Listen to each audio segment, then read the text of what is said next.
j'avais ciblé un certain nombre d'entreprises dans le domaine de l'électronique professionnelle.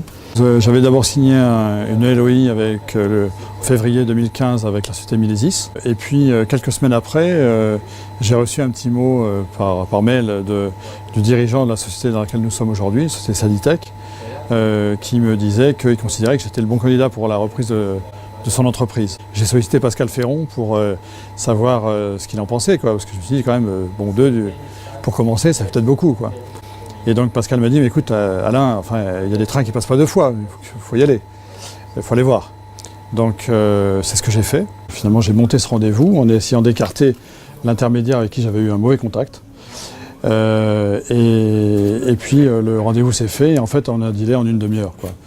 En fait j'étais parti au départ pour reprendre dans la société Milesis, donc j'ai débuté mon projet de financement. Et puis lorsque j'ai rencontré le dirigeant de Saditech, j'ai hésité, même si on était d'accord sur les modalités, j'ai hésité à monter tout de suite mon plan de financement.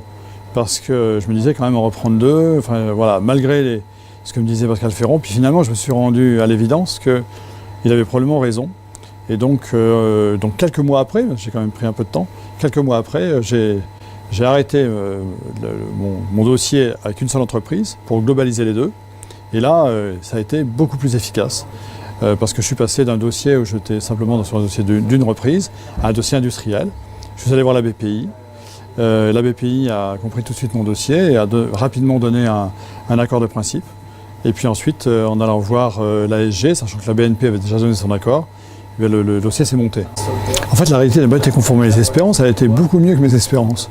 Je me suis retrouvé dans une situation où en fait, j'avais prévu plein d'actions commerciales en 2016, que j'ai dû stopper au bout de 2 mois en me rendant compte que les clients allaient nous passer un tel monceau de projets que si je n'arrêtais pas tout de suite, j'allais mettre en risque les deux entreprises. Nous avons pu mesurer récemment l'impact gagné en termes de temps pour l'élaboration des cartes pour un de nos gros clients, qui était effectivement extrêmement satisfait en termes de qualité. Ouais. Et on s'est retrouvé à avoir une croissance très forte en 2016, puis en 2017.